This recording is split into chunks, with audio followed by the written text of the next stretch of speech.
Yeah. Okay. Mostly working with a combination of found things and a few, trying to keep to a minimum purchased and manufactured things. I But think trying to go it's through. working now. It's working? Let's okay. Maybe double check real quick and then we can see, but I think I got it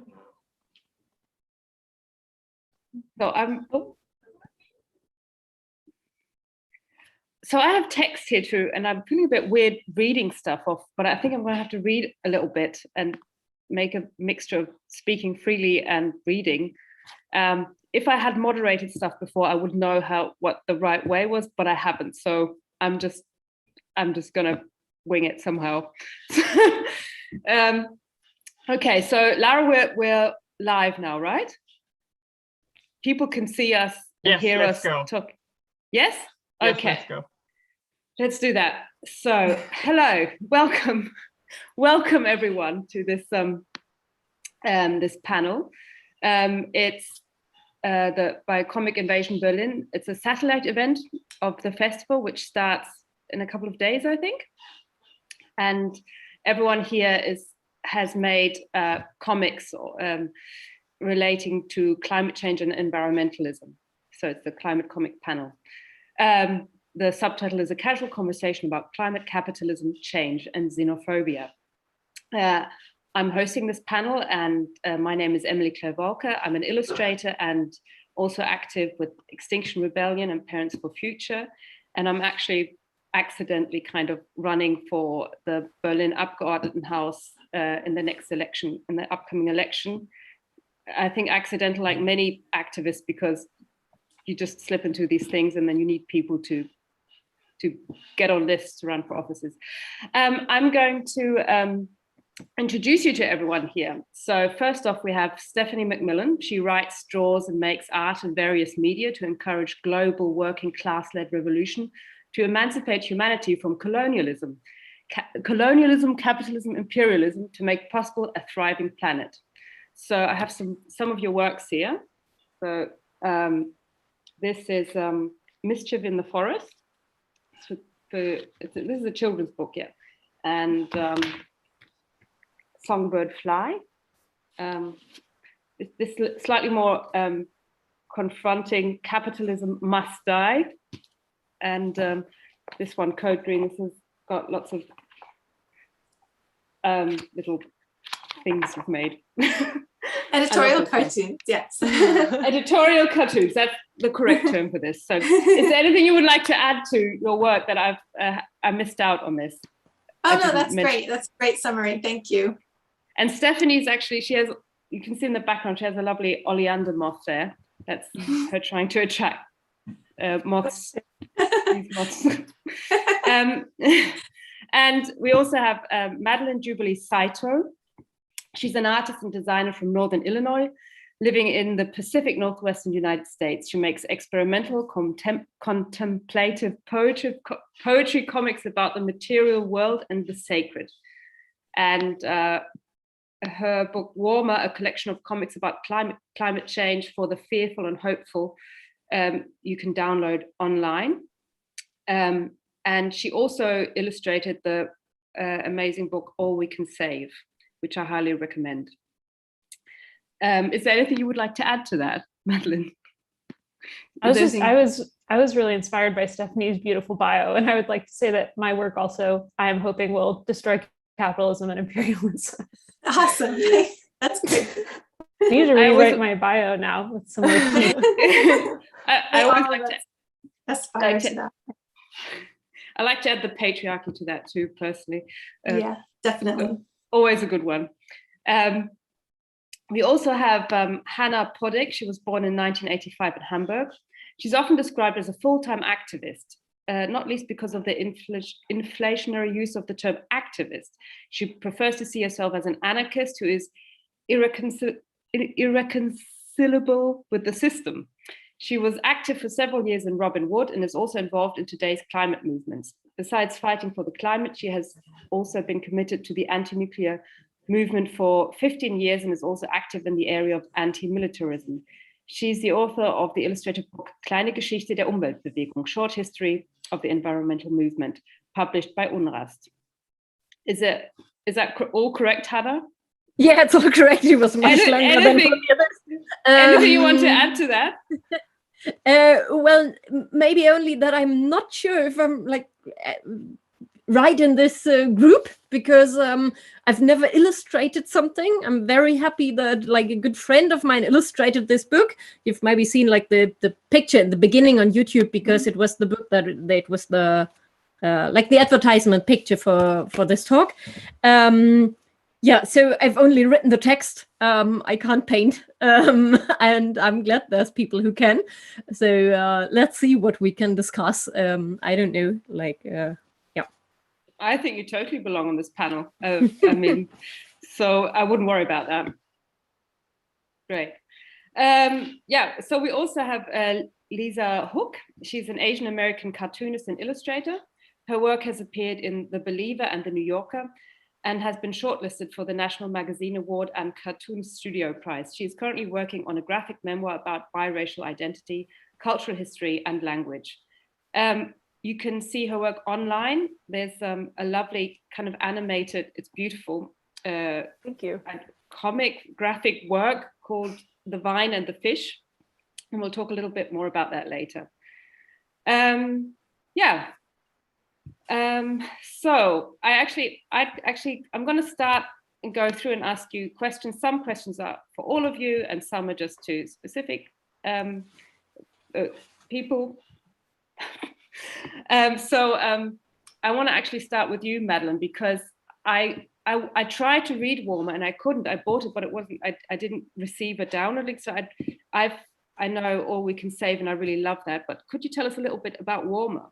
And yeah, what it's sure. about? And yeah, that is that's good to know, and I will definitely make sure that you get a download a digital copy. I'm so sorry. So Warmer is actually not all me. Warmer is an anthology of experimental comics about climate that I co-edited and co-created with Andrew White, another cartoonist, in 2017. And yeah, it came from a place of hunger for poetic work about climate. I think we're seeing an amazing growth in, I think, art about climate in general right now, and all the people on this call are definitely examples of that. I think in 2017, something I was really wanting was, I think comics can be an amazing pedagogical tool, or like learning and like sort of like teaching, but I also think they have a really great emotional and poetic potential to answer our needs, you know, for processing and for moving through things spiritually. So Warmer was sort of a first attempt at creating a group of things like that. And I will make sure that you get a copy. And it is currently out of print. We ran a group of, we did a short run through Kickstarter, but you can, if you Google Warmer Comics, Andrew White, you can buy a digital copy on Andrew's online store, supposedly, though Emily wasn't able to, so. Well, maybe I got an email with the download link and it went into it got filtered out or something like that. Yeah, we'll figure it out. Yeah, we'll figure it out. But well, yeah, please really email me if that happens for anyone else who that's happened to. Do you have a favorite story in Warmer? So it's all by different artists. It feels a little tough to choose because I also edited it. Yeah, I think way too hard to choose. Feels a little like saying like which child is my favorite. Yep. Yeah, I understand that. But is there anything kind of like something that touched you a lot? I don't know, something that stands out to you or something. Yeah, I don't know. To give us an idea about, you know, the vibe of it. Yeah. For those who haven't seen it. I think so it's from a few years ago at this point, 4 years, which feels unimaginably long ago. And I think some of the ways that I think about climate and art about climate has changed since then. But I think something that felt really powerful then, and I think also feels very true with All We Can Save, which is an anthology of writing by women and non-binary people in mostly Americans. I think something about the anthology format can be really helpful when talking about something as like big and overwhelming and also particular as climate.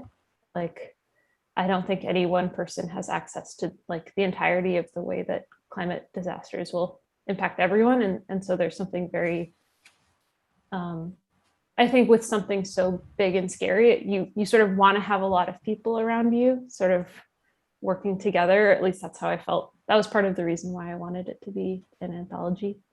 And I think that's something that I also, felt a lot with All We Can Save. Yeah, it's really emotional. It feels like the anthology part of it is also about connection and community, and that's part of the solution, I think, to all the problems we have at the moment. And emotional connection to what's happening, which is hard because it's so hurtful.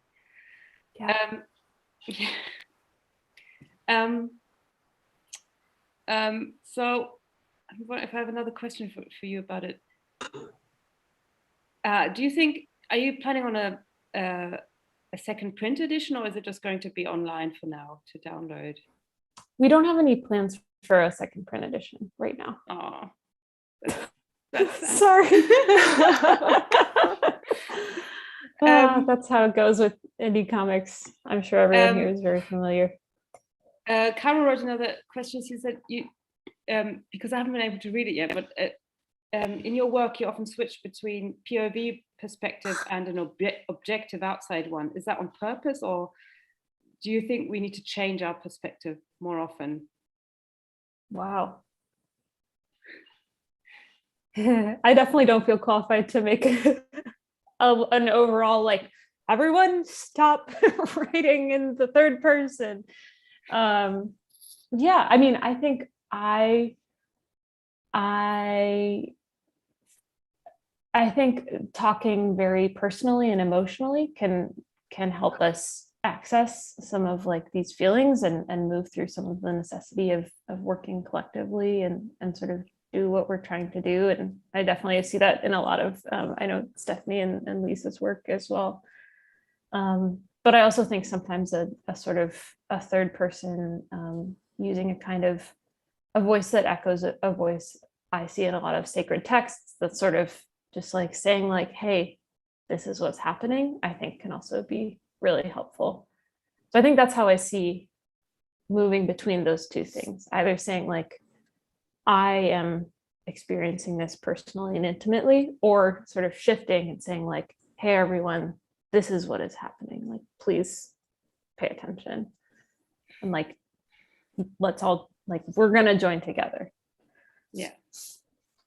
And do you, your work is very poetic. I mean, I know it from All We Can Save. And when you talked about poetry before, you mentioned it, do you consider your work to be poetry, kind of visual poetry combined with words? Yeah, I think one of my favorite things about comics is the way that it can be used for lots of different genres.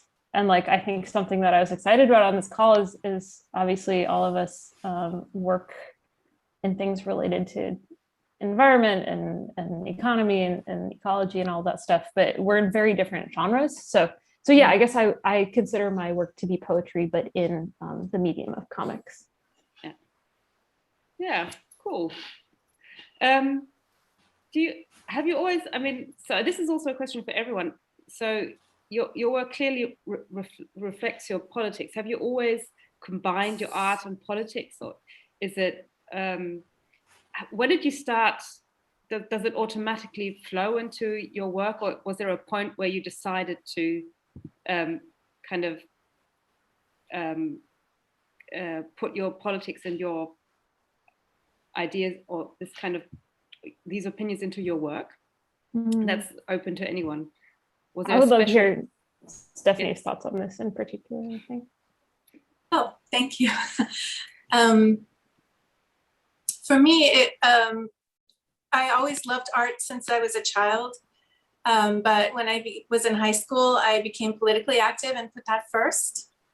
And was convinced actually by other people I worked with. Again, we had an anti-capitalist group.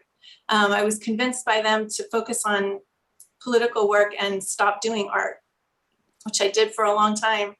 So I didn't consider them that compatible until actually quite a bit later, when I started drawing editorial cartoons. And that was the perfect mix for me with politics and art, where the whole point was to make a political statement. And yet you're also appealing to people's emotions, and they're trying to resonate visually as well as with words. And it somehow reaches people's brain and heart at the same time, I found. So that's when I decided or that's the relationship between the two. They kind of came together with editorial cartoons. Cool. But you also do some of your work is also for kids. Do you have kids actually? No. No, I decided very young age I wasn't going to have kids. But the two children's books are actually books I've illustrated, and they were written by others. And the Songbird Fly is the most recent, and that was written by my boyfriend, Chris Burns. Yeah, and it rhymes, and it's really cute and great. And he doesn't have kids either, but but we decided to make it into a kid's book. I have kids, and I find that's particularly tough with facing the climate crisis. And you when I realized what was happening, I went into a month-long panic attack, basically. Oh, I can imagine. And when it was always there as a threat in the background. But then when you look at it, when you look at what's actually happening, you're like, it's really bad. It's terrifying. And but I somehow managed to get past that and just try and enjoy the moment while still trying to change what's happening. What all we have is the now, so we may as well enjoy the now. But do you have it's difficult for parents to talk to their kids about it, so I'm wondering, when are my kids going to realize? When will they figure it out? Do you have any ideas or suggestions of how to do that, or how parents can communicate these issues with their kids? Well, maybe I can answer on that. I am not having children. I'm not in close contact in my daily life with children. But while doing research for this book on history of environmental movement, I talked to many people about their connection to the struggle. And one of the stories I remember most is that a friend of mine who grew up near to Frankfurt was always near to the struggle against the airport expansion, which is one of the most famous struggles in the history of the German environmental movement. Like, besides anti-nuclear fights, there was always this fight against the airport expansion. And when they learned in school about Hebelwirkung, I don't know the English term, I don't. Physical rules how to break things, basically. I'm going to Google it quickly. They went to the fence, which is made of concrete, so it's a really huge fence. And then while using wood, they destroyed the fence, which was years after the struggle. But there was a teacher near to Frankfurt who strongly believed that it's important to tell the kids that there was this fight against this airport expansion and how to join it. So they went to this fence, and by telling some physical rules how to break heavy things. Leverage is Hebelwirkung in English. Okay,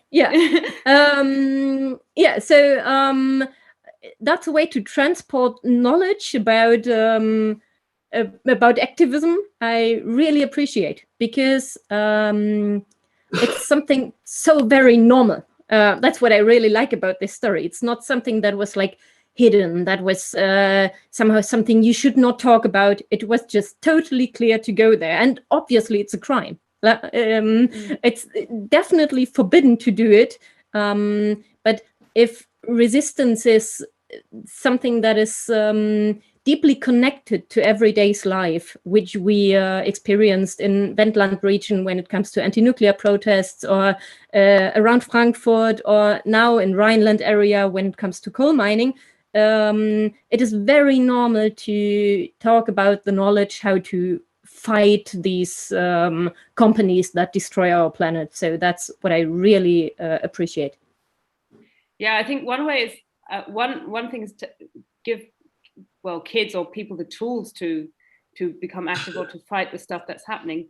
But for me as a parent, there's like this, I look at books with my kids and I look at the animals, and I know, or I can be fairly certain that a lot of these animals will no longer exist when they grow up. If you watch Finding Nemo, I know coral reefs will be gone in a few decades. It's basically very unlikely that they will still exist, and that's a pain parents go through, and you really, that's something I really struggle with as a parent myself. And it's probably if you look at yourself, you're like, oh, I just deal with the stuff that's happening, and I guess they will eventually deal with the stuff that's happening as well. And it's important for them to know early, though, what's happening, because kids have the most pure response to it. They're not conditioned yet to filter out the truth. And so then I think they have sometimes the most powerful impulses to act and do something when they see that something's wrong, more than adults do often.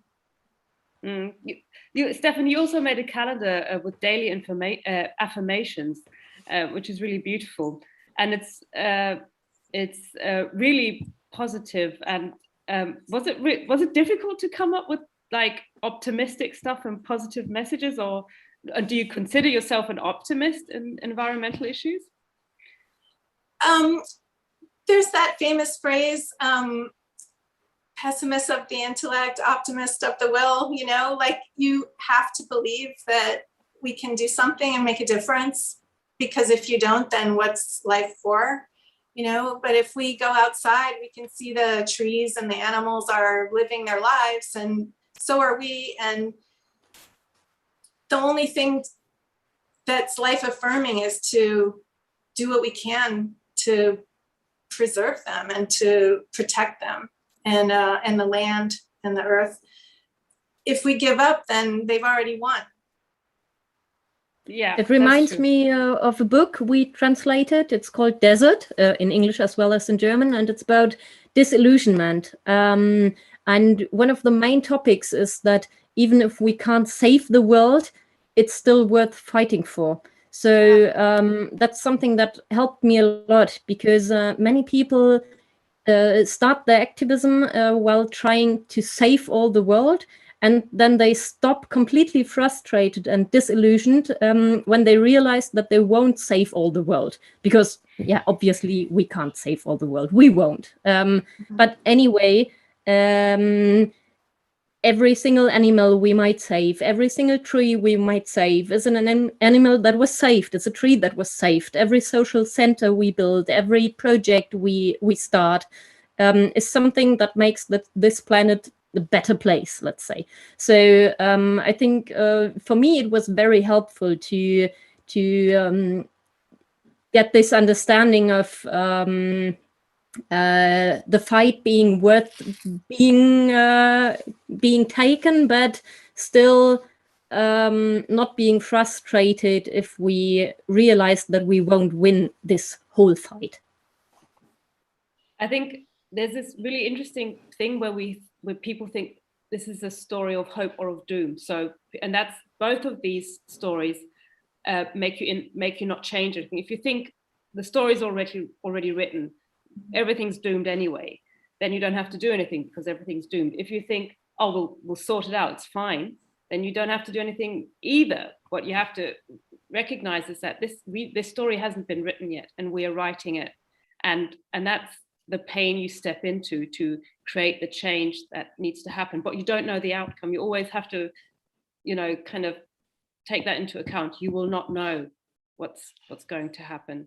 And in a way, we do know the outcome. That is that this planet will one day be destroyed while going into the sun. I mean, if we search for some long-term perspective, there's no sense at all. So the only sense we can ever have is not a sense for eternity, but a sense for now and for the future generations, which does not mean in 500,000 years, but like our kids and their kids. Definitely. And I mean, here we talked about the floods in New York before we went online. Do you, like Stephanie, you live in Florida, right? Right. And so where do you see the impacts of climate change already there? Definitely, in many, many ways, and also species disappearing and all that. But I don't know, maybe we should hear from Lisa, because she's impacted very immediately right at this moment in a very strong, intense way. I want to hear a little bit about maybe how that is for you. Yeah. Oh, thank you. Yeah, I think, I mean, having been in, sorry, what was that? Maybe for people who do not know what's happening in New York, maybe explain what's happening first, what's going on there at the moment. So I'm currently in New York City, and in the last, I think it was 24 hours or so, sort of the remnants of Ida hit the area, and there was a lot of flooding. There were tornadoes that touched down in New Jersey, and a lot of devastation and destruction and death in Pennsylvania, New Jersey, and New York. So it's a very strange thing, because I personally was not, I wasn't caught in a flooding subway station, as some people I know were, or I wasn't out driving and didn't end up in a floating car down the street. And so I feel like there's somehow a metaphor there for an individual experience of larger disasters where, I was inside in my apartment, safe and warm and, very anxious, but I was okay here in my home. And there was a lot of, really bad things happening outside, and a lot of suffering just outside my front door, even if, I wasn't personally experiencing it. I think that sort of that feeling, it's definitely one of dis-ease and confusion, and it is difficult to not just feel kind of despairing a lot of the time, especially having been in New York through COVID-19 as well. I think that, so sorry, this is a very, very rambly answer. I wanted to just go back to something that I think it was, I can't remember who said it, but somebody was saying, it might've been you, Emily, that thinking just in terms of doom versus hope doesn't really leave a lot of room for action or imagination. And that really resonated with me, because I think that as I have been learning more and more about climate change and catastrophe, the thing that provides me with the most energy is a sense of curiosity rather than hope, rather than trying to cling to a sense of hope or to the idea that everything is totally screwed and there's nothing we can do. And I think that in terms of, the comic that I made, The Vine and the Fish, like that really came out of a sense of curiosity, just wondering about a particular plant, and that leading me onto this whole area of study and learning a lot of things I didn't know about before. So yeah, I was kind of wondering if anyone else had anything to say about the role of curiosity in all of this. I think an open heart is good, when we approach these kind of horrible existential issues. this isn't a problem that we can just solve. It's, I think Arundhati Royce called it a predicament rather than a problem, that there's no formula that we can come to and say this is going to fix it all, because we're already down the road a little bit, too much to just turn back and make it all the way it was.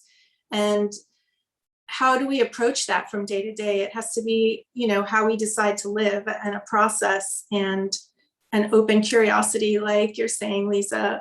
Just how are we going to face this, and to listen to each other more. I know a lot of people think they have solutions. I know it won't happen through a lot of the people who are in charge who say they have solutions. That's obviously not going to be the path that works. So even when we don't know what to do, just to look for those pathways that we can then go down, getting involved with things that are happening around us, with the people that we meet, figuring out, it doesn't have to be in the arts, there's in every realm of life, there's something you can do. I think I really like the image. It's in All We Can Say from Catherine Wilkinson, I think. I'm very bad with names, and she comes up with the image of the broken open heart. So what we're witnessing is heartbreaking, but when your heart breaks open, something you can grow out of that. And I really love that image. So we have to look at the world and what's happening within a broken open heart, and then kind of find our path through this catastrophe that we're witnessing. Yeah, I love that. If I could just, sorry, I didn't mean to. Yeah, go for it. Yeah, I think something, Lisa, I love what you and Stephanie said about curiosity. And I think something that Tony Cade Bambara said, that the role of the artist is to make the revolution irresistible.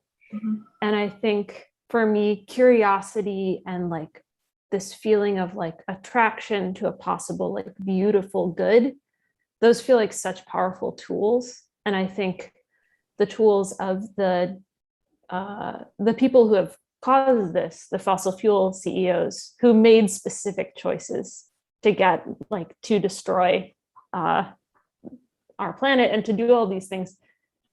Like, one of the things that they have worked very hard for is a lack of curiosity, like shutting down curiosity about like what is going on with the impact of fossil fuels. And also I think a sort of sister feeling to that is shame and paralysis. Like I'm sure you all know, like the carbon footprint, that idea was invented by BP as a way to focus our attention on our own personal impact rather than opening in curiosity and rage to the very specific men and the choices they made over the last several hundred years to bring us here. And so I just love like the idea of art that is sparking like curiosity and openness, and as a sort of antidote to despair and shame and avoidance. I think for me, curiosity is not only a way to explore new ideas for the future and how we can fight in the future, but also my way to understand the past. When I did the research on this book, sorry for focusing on this book so much, but one way was to talk to activists that are much older than I am and to ask about their experiences. And some of the experiences that were most touching for me were very personal stories. For example, one story about people doing a blockade of a construction site of a new street, and then some journalists showed up there, or not even there, but somewhere else. They met somewhere else and made a love story out of it for Bravo magazine. And that was really funny because while then doing this research on the book, I decided to get this old text of Bravo magazine to understand how these stories were told some decades ago. And finally on eBay, I found a person selling this Bravo magazine issue and I asked her to make a photo of this article, and so I finally got this love story of Bravo, which is called Toms Geheimer Plan. And Tom's that's secret what plan. Yeah, Tom's secret plan. And that's what I really like about history, if it gets the personal story and not some details and years and numbers, but stories. I'm curious, Hannah, the decision behind making your book a comic, kind of what went into that? Well, it was not my decision, but the publishing house decision. I've written a book about climate fights before at the same publishing house, and they have like several comics on history of like different topics. There's something about feminism. There's something about art. There's like different left-wing history books, let's say. And I think as my book on climate struggles was focusing on today's movement, but always telling a little bit about the history of the movements, it was kind of a good idea to ask me to do this comic as well. But to be honest, the publishing house would have preferred a real comic, and the result is more an illustrated book, because I personally didn't know how to put the history of a movement into a comic. Like I could have told stories like some of the stories in detail. I could of course put into some comic style, but all the history I didn't know how to. Maybe that was a lack of creativity, but that's why the result is not really a comic, but more like illustrated. It's like this is like the page with Julia Butterfly Hill on the tree, and then someone else in the tree, and then the media response. We see like the Simpsons squatting a tree. That's how I then in the end tried to solve this problem, that it's not really a comic, but I wanted to tell some stories with combined pictures, and that's the result. We have a lot of tree squatting going on in Germany. I don't know if you have that in the States as well. There's lots of protests where people build protest camps in the trees. So that's how you protect the forest, basically, by living in it and living in the trees in there. It's really difficult to get you out of there. And does that happen in the US as well, that kind of thing? In the Pacific Northwest, right, Madeline? That's sort of a thing that happens up there a lot. I think so. I've been living under a rock a little bit. I feel like Hannah would probably be able to answer this question better than me. A lot of in the redwood forests in the Pacific Northwest, they do that.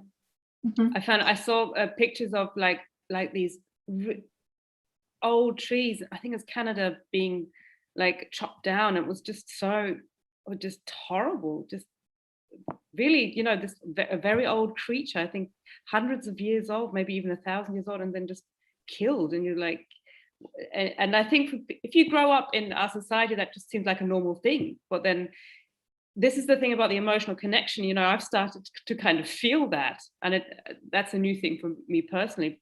But I think people in the environmental movement, they've started feeling that, and we've kind of disconnected ourselves from that pain of the death that's happening around us and that we're causing. And we really need to reconnect to that stuff that's happening, because it's not good, and we're basically destroying ourselves. We're hurting ourselves. I totally agree. I think the emotional aspect is something that artists can really tap into. And I used to do cartoons that were just angry and against the system. And I think that's still an important thing to do, is to expose how the system that we live under, capitalism and class divided society, is at the root of a lot of this. But I also think if you don't have also that emotional connection and the reason for, the love for the world that gives you a reason to want to fight for it, then just being angry, just destroying the evil ones is not enough. You have to have both but you can't also only have love and not want to fight for them too, you know. So it's got to be a sort of dialectical relationship between destruction, creation, evolution, you know, and getting out of the situation that we're in and into some other kind of way of life that works. I think that's one of the main reasons for all these forest squattings at the moment in Germany, because it's both. It's both fighting against, for example, the coal mining or the new streets, but at the same time, it's building a community, trying to live together without depending on police, on laws, on prisons, whatever. That sounds so healthy. Yeah. Yeah, but it's really when the forest squats get taken down, it's really terrible. It's really emotional and terrible for the people who are there, because they've built up this whole place and then it gets destroyed. That's also another painful experience that happens there. I have a question. We just talked about this. You mentioned it just now, Stephanie. What do you think the strengths of comics are, like in communicating this whole disaster, or compared to, like, for example, writing or illustration as isolated mediums? What is the specific thing that you think comics can bring to the communicating these issues? Well, I think that comics are, the unique thing about them is that they're instantly understandable if they're good. They're simple. They get an idea straight into your heart and your mind at the same time with words and pictures. It's a combination. And so I think it resonates with people who maybe aren't that open yet, where somebody may not be ready for a long piece of writing, or they may shut down, you know, pictures on TV or something. But a comic, it's appealing, it's colorful usually, or the simple characters can be very relatable to people. I think it's a way to make the whole issue a little bit less ignorable for those who wish to just kind of turn away, but their eyes just automatically go to the comic, you know, and then it touches you without you wanting, you know, even realizing that you're being connected with, you know. It connects very easily to people, I think. Do you think it helps to reach out or communicate these issues to maybe people who would not otherwise be confronted with these issues or avoid them? I do, yeah, especially when you find different venues and try to reach different people who might not have picked it up voluntarily, but they might see it on a Facebook feed that they scroll through, or they might see something pasted on a lamp post or something, you know, a picture word combination. It doesn't even have to be a traditional comic, but a sticker, or, you know, something that it might not touch somebody at first or make get a response at first, but if you keep seeing that sort of thing over and over. Also, if you are feeling these things and you don't really know where to go with it, it can help you connect into the realization that you're not alone, and that this feeling of despair or upset or questioning things is legitimate and it's common, and we're all with you together on this. You know, if you find ways to reach people like that, it can be very helpful too. Definitely. I want to get to, because we've only got 10 minutes left, and I kind of also want to talk about Lisa's work, the vine and the fish, and it's kind of, for our viewers, you can see it online. It's beautiful, and it's kind of, you can see the curiosity in it.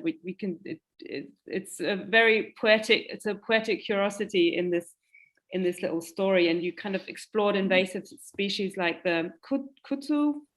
Is that the vine, and also Chinese carp in America, and invasive species are often, well, seen as invasive species or something very negative, but on the other hand, our environments change all the time. It's nothing. We're part. If we bring something somewhere, we're part of nature. So that's how stuff happens.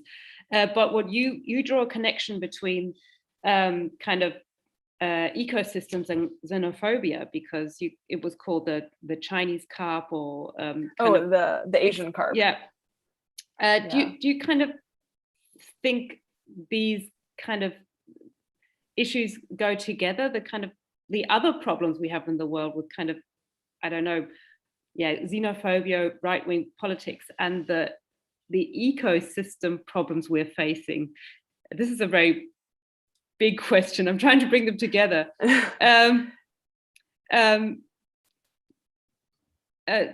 Do you think this kind of stuff goes together often, or is it a really, I don't know.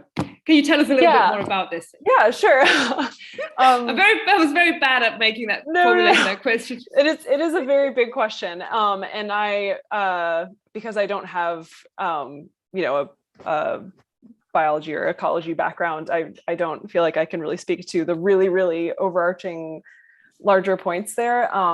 But I did think, while I was doing the research for that comic, I did find it very interesting to learn more about the history of conservation in North America and its connections to ideals about white Northern European virility and manliness, and masculinity. And that wasn't something that had really been on my radar before. And so I thought that was very fascinating, because I think, that's like a very, I don't know if there ever has been a time when humans haven't seen their environment or nature as somehow like a reflection or a mirror for whatever's going on within human psychology. But finding these moments where that connection was made very obvious were all very fascinating to me. And I think that definitely ties into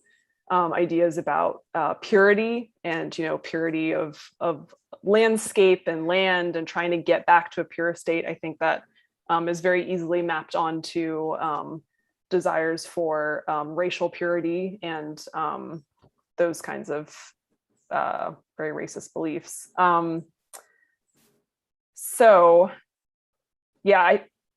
Basically my curiosity led me in many different directions. I couldn't put it all into that one comic, so I really had to pick and choose. But I did find it very interesting also to read about people's reactions to invasive species like kudzu and Asian carp, and just see the amount of fear and anger and hatred that's sort of wrapped up in the language used to talk about invasive species, and also learn more about their history and realize that, at least in the case of that vine and that fish, they were actively brought to North America in order to do very specific jobs that North Americans wanted done. And then, lo and behold, people in charge didn't have all of the different outcomes in mind when they started bringing fish and plants over.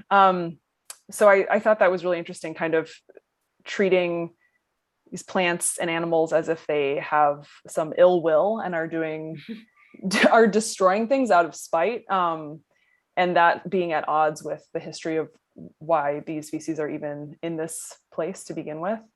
I also found, and this, I think I tried to incorporate this part of the research process in the comic, which is that my personal experience of becoming personally really identified to invasive species that had connections to Asia, East Asia specifically. I went into the research really feeling very resistant to any sort of like negative outcomes to these species' existence in an ecosystem. And like, I kept thinking like, well, how much harm are they really doing? They can't be that destructive. And I found that I was also just approaching the research very, very emotionally.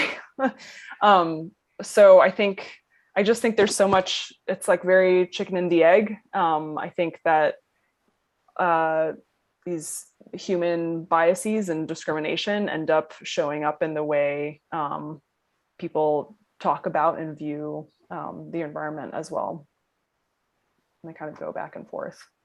Then they become a metaphor, and then an environment, like natural metaphors, get mapped onto people, and that's a problem too. So yeah, it's definitely a problem. I think I see a lot of I mean, this is a different type of xenophobia from what you're describing in your research and how we've mapped stuff on the people, but a lot of excuses for not acting that we hear is like, but it's the Chinese, or it's always the others, and it's always someone else's fault, and they're always the other and not yourself, because you're the good ones. We are always the good ones, and that's really whoever we is. That's always a problem. Right. And in terms of comics and what I think comics can really do well, one would be visual metaphor. So I feel like I really enjoyed playing around with how to visually describe, the us versus them mentality through abstract drawing. And I think for climate in particular, I think I've seen this done very well in some of my friends' comics about climate change. Comics are great for representing scale, which, in a block of text, I think can sometimes get lost because the numbers just get bigger and bigger and you sort of lose sense of all proportion. But if there's a way to draw it, I think that like visual indication of how big the issue is, or how long into the future, the past, like those scales can be represented in a really interesting and effective way. I think Stephanie, you've also tried to visualize kind of capitalism. Can you tell us a little bit about how that works for you? How what's your process, or how do you do that? And what? Oh, it's so chaotic when you try to pin down something that's so complex. I tried to make a diagram. Well, I did make a diagram, just detailing all the different elements of, from the point of investment to production, externalizing costs and consumption, and going back around with profits feeding back into production again. And I think it helps when I try to do something like that, it helps me understand it a lot first, and then I feel like I can share that understanding. But drawing a diagram or trying to simplify things down into their essence, and it helps, I think, get to the underlying mechanisms of something like an economic system like capitalism. It's got so much about it. It's in every part of our life. But if you boil it down, it's turning the natural world into commodities through the exploitation of labor, and for the purpose of accumulating wealth. I mean, that's what it is. And once you get to that simple essence, then you know what you're fighting against. You know what you're up against. So doing diagrams like that really, I find helpful just to figure things out. Yeah. There's actually a question from YouTube that Lara posted here, and Hannah also talked about the struggle to visualize to put issues and arguments about the climate crisis into a comic, and to visualize. Oh, sorry, I'll just read it. I'll just read the question. Yeah. Did the other panelists also struggle, like Hannah, to put the issues and arguments about the climate crisis into a comic? How did you simplify the facts without oversimplifying them? That's also an interesting question. How to not oversimplify things. Would anyone like to answer that question? I can grab that one. Yeah. I think maybe something that I would say is, I think something that we get, like a framing that we've gotten from the fossil fuel industry, is that this is a debate, and you better like have the facts, you better have the numbers, and you better be ready to fight against a man who's arguing with you. When in reality, while obviously it's super important to like understand the science, understand the facts, what we really need is to understand our collective power. And actually, I think the place where we are like trying to convince each other, or like convince climate deniers, I think is actually a much lower priority, because they're actually people who are straight up climate deniers are a very small group of people proportionally, at least in the US. I don't know the numbers for outside the US as well. But so I think what I would say is that what feels most important is actually like focusing on what exactly is helpful to communicate here, and not getting too caught up in that framing from the fossil fuel industry that this is a debate with like facts and numbers. Though obviously facts and numbers are super helpful, and I really like they are a great thing, but I think sometimes, yeah, we can almost be too caught up in trying to like, you know, win a debate that is not real, when the actual debate is like let's use our collective power to like stop these people from doing this crime, rather than, is the climate really changing? Yeah, So- that's really weird, because we if you know we see what's happening, we can see it, we can feel it, and it's really weird that you would debate that. It's a distraction, as you said. I love that kind of that view, that this is the framing the fossil fuel industry gave us, and that we should just, can I say the word fuck that off?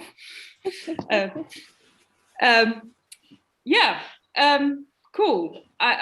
We've reached 9 o'clock, so I should have prepared like a finishing thing, but I haven't, because I didn't think that through. And I'm kind of trying to multitask and read stuff on the little notes and questions. It's really difficult. But you've all been really, really lovely, and it's been really lovely to hear what you have to say. And I think before we close the discussion, if there's any more questions on YouTube, you've got the chance to ask them now. Or if you have any more, if the panelists have anything else they would really like to say that hasn't been said yet, this is the moment where you can say it. I don't have a question, I'm really sorry. I will be better next time. But yeah. I'd like to say I just really enjoyed this conversation with all of you and meeting you all. And I think you're a great moderator, Emily. And I think we have to come at this issue from every direction and every angle, and we each have something to offer and to do constructively. And I'm just really glad that y'all are out there doing your things. I feel the Yeah. same. Thank you all. Thank you too. Yeah, it feels really, the moments of community are really the best, because you realize you're not alone. And that's really what we need to do a lot more, I think. Okay. So There's another question in the chat, which says, how can people get in touch with the panelists about their work? Are there any platforms for activist artists? Maybe we can post some links on the YouTube chat. I don't know, maybe someone in the background and having technical knowledge might do that. I'm curious, are there platforms for activist artists that I don't know about? Because I'll tell you what, I'm real sick of Facebook and Instagram. They're very bad. If you start one, let me know. I want to be on. Well, there's actually, I mean, I think little groups of artists start forming. So for example, in Berlin, there's Claire Bohr. She does really these amazing installations, and she started to form a little group of artists who create work, and she came to that through All We Can Save, which she recommended to me. So I think we can just start building our own communities, to be honest. And then I find, I'm not a panelist and I'm answering this question, I'm really sorry. But I also find, like, if you're active, like for example in XR, there's always artists group, there's always people doing the kind of the art stuff. And if you get, because there's so many communities that are not specifically art-based that are kind of working on these environmental issues. In Germany, we have Fridays for Future, the youth movement. If you can go via that way, via the activism way, or you will find, what I found also really interesting, 2019, I decided to do a calendar which is called Combat Climate Change. And I just wrote to all my illustrator friends and asked them if they wanted to do a page in this calendar on how to, combat climate change. And I thought nobody would answer. And within an hour, I just said yes to everyone who wanted to be part of it. But within an hour, I had 12 people to do one page of the calendar, and I had people on a waiting list. So all you have to do is go out there and, ask and people are like, they're desperate for it. They, you know, we're all desperate for it. But I think we're not very, we've all learned that we're individuals and everyone's an enemy, but this is very simplifying things, but that's the society we live in, and we need to build a different one, basically. Does anyone else want to say something about that? Maybe one last idea about this combination of arts and activism, that there is people really focusing on this combination, like Yes Man in the US or the Pen Collective in Germany, that should be named now, I think, because that's exactly what these collectives are working on, trying to combine creative activism with arts. Yeah.